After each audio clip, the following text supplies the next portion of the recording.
পুরো সংসারের দায়িত্ব এখন আমার হাতে, আর এই সংসার সামলাতে সামলাতে আমার হাড় একেবারে নাজেহাল হয়ে যাচ্ছে। তো আজকে রান্না করছিলাম মাংস, আর এখন মোটামুটি আমি ভালোই রান্না করতে পারি আগের থেকে। আগে নতুন নতুন রান্না করতাম বলে একদমই জঘন্য রান্না হতো, বাট এখন আগের থেকে একটু বেটার হয়েছে আমার রান্নাটা। আর এইখানে দেখো আমাদের পুচকু সোনা, ও হচ্ছে আমার খুশি থাকার গ্যাজেট। অ্যাকচুয়ালি সারাটা দিন আমার ওর সাথেই খেলা করতে করতে কেটে যায়। আর এখানে দেখো কি সুন্দর খেলছিল। তারপর বাড়ির সমস্ত কাজ সেরে দিয়ে বিকেলবেলায় গিয়েছিলাম ঘুরতে যাওয়ার জন্য। সারাদিন কাজ কার ভালো লাগে বলো, আর ঘরে বসে থাকতে তো আমার একদমই ভালো লাগে না।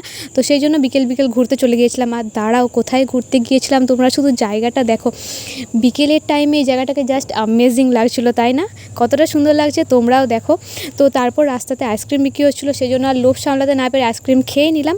তারপর ওখান থেকে বেরিয়ে আমরা চলে গেলাম পোড়ামাটির হাটে। আর এখানে দেখো সাঁওতালি নাচ হচ্ছিলো। অ্যাকচুয়ালি সাঁওতালি নাচ আমার খুব ভালো লাগে, একবার ট্রাই করারও ইচ্ছে আছে।